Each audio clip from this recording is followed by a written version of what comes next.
Origins and Small Reaction. This is Miscellaneous Myth, The Cowherd and the Weaver Girl by the channel Sarcastic production. A romantic tale of love, heartbreak, and more importantly, space. Okay, this is gonna be fun. And believe it or not, this one's actually seasonal.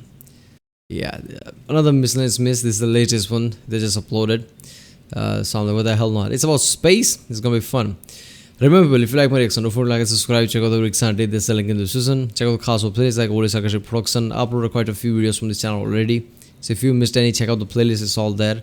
Check out the playlists too, like CGP Grey, Oversimplified, Inter-Historian, and yeah, that's always fun. Now, I don't know if you're aware of this, but for the last, year and a half-ish, the majority of humanity was, shall we say, confined to the indoors. Travel options were very limited, and for various reasons, social engagements were greatly reduced. Stuck in one place and with nothing to capture my attention but the entire corpus of all human knowledge in every movie ever made, I ended up coping with the isolation by developing something of an archaic hobby, stargazing. And it turns out, the more time you spend staring at the sky, the more stuff you notice about it. What were the odds? And when you've got very little to do most nights but stare up at a very slowly shifting pattern of lights, you end up noticing the little changes. Sure, the moon is the most obvious, shifting phases every night and rising later every day, and if you've got an eye for it, you can even spot the planets in slightly different relative positions every night. But if you've been staring at the sky for, say, a week, you might notice the familiar stars have shifted too. And within a brisk 365.256 days, the sun makes a complete circuit through the fixed stars, and the night sky returns to its starting position, discounting the moon and planets, which are just kind of doing their own thing. Yeah, it's not just because our planet is shifting every day in our orbit. It's because our whole solar system is orbiting the entire galaxy, right? This is the center of the supermassive black hole. That's why the stars are shifting, not just because of the planet, because, stars are so far away and so big. Just, our planet orbiting the sun is not enough, right, to change much of anything. It's like, we are moving left and right while looking at a mountain. It's not going to do much. But if we are standing on a car which is moving immensely fast, it's going to make a difference. As it turns out, when you don't have a lot else going on, the sky changing is one of the easiest ways to keep track of time passing. Who knew, right? Someone should write this down. Now, I started getting serious with the stargazing back in June of 2020, when the most prominently visible star in the night sky was this little guy, Vega. A mere 25 light-years away and only slightly dimmer than Arcturus, Vega is kind of a superstar, pun absolutely intended, in the field of astronomical observation. Yeah, Vega. Vega's, is fifth brightest star in our night sky. So to us, basically, visible. It's like, something like 0.05 or 0.03. I think it's 0.03. Yeah, magnitude of brightness. So it's pretty bright because it's blue white main sequence star. So it's going under the main phase of the star. It's fusing hydrogen basically. So it's pretty damn bright. And I think it's first one is Sirius A, second one is Canopus, the third one is Rigel Centaurus, fourth is Arcturus, and fifth is this Vega. So, and it's also covered by the dust, right, like how our Kuiper belt is, but this is way too much. That's why it has this bit more bright and fuzzy big look to it. It was the first star besides the sun to be photographed way back in 1850, and in 1872 it was the first star to have its electromagnetic spectrum officially recorded. It's used as a baseline point of comparison when measuring the brightness of stars and classifying them by spectral type. It's also just very bright and easy to spot during the northern hemisphere summer months, when it forms the large asterism the Summer Triangle with the stars Deneb and Altair. Vega is part of the constellation Lyra, which is usually seen as a vulture or eagle. Deneb and Altair are in similar boats, found in the constellations Cygnus and Aquila, respectively a swan and an eagle. All three of these bird constellations were part of Ptolemy's original 48 traditional Greek constellations set down in the 100 CE, but they were most likely derived from the earlier Babylonian star catalogs. But it wasn't just the Mediterranean that saw bird-like significance in this cluster of stars. As early as 800 years prior,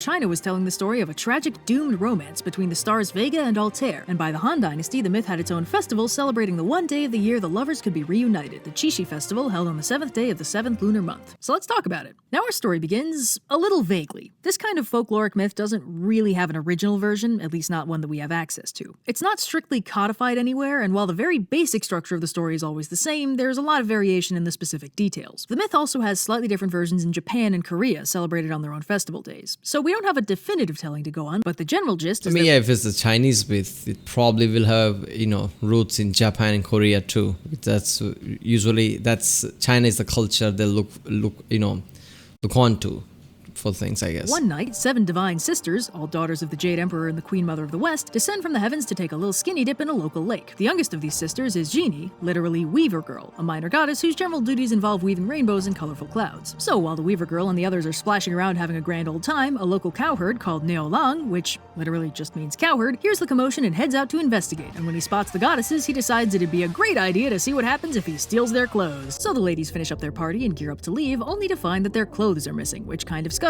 the whole sneaking back into heaven inconspicuously plan. The Weaver Girl finds the cowherd and retrieves the clothes, but seeing as he's seen her naked now, she decides that she should stay on Earth with him rather than returning to heaven, since it wouldn't be proper not to marry him after that. And also less problematically because they've fallen madly. This has some similarities with that Animal Bride videos, right? It feels really kind of similar to that, because I feel like, wait a minute, have I heard of this story before? No, it's because of that, this feels kind of similar to one of those Animal Bride videos. In love at first sight. The other 6 sisters reluctantly return to heaven while the Weaver Girl and the cowherd get happily married, forge a beautiful life together on Earth, and have 2 children. But the Weaver Girl's absence doesn't go unnoticed for long. The Queen Mother of the West realizes she's missing and finds out about her forbidden marriage with this random mortal dude. She orders the Weaver Girl to return to her heavenly duties immediately, and with no real way to turn down the Queen of Heaven herself, the Weaver Girl complies, reluctantly leaving Earth and going back to her boring daily routine of weaving magical clouds and rainbows and stuff. Ugh, back to the grind, am I right? Now obviously, the cowherd is none too pleased to find that his wife has gone missing, and with the help of his super intelligent Wait a minute, so they also have kids now?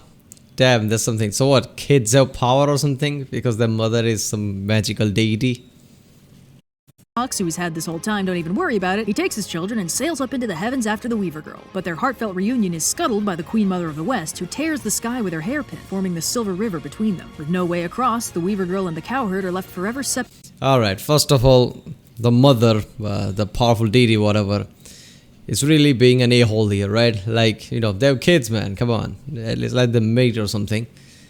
And also, why take apparently boats are spacecrafts. Okay, you can take boat to the sky. The Weaver Girl as the star Vega, and the cowherd and their children as Altair and the 2 dimmer stars that hang out around it. The Silver River is the arc of the Milky Way that cuts between them. But once a year, on the 7th day of the 7th month, a bridge of magpies forms over the star Deneb, bridging the Silver River and allowing the lovers to reunite for a single day. Beautiful, heartwarming, remind me to never pick a fight with a magpie. Apparently those little scamps are stronger than they look. Yeah, seriously. This is amazing how much, human imagination is when they see something, I guess, in the sky. There are so many stories that people created about this constellation and things just because they see some patterns in the sky about the stars. There's a star-crossed lovers, and then there's this.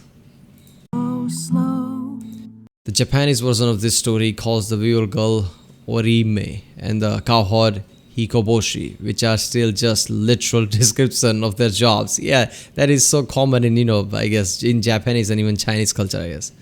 Weaving princess and boy star, respectively. This version of the festival is Tanabata.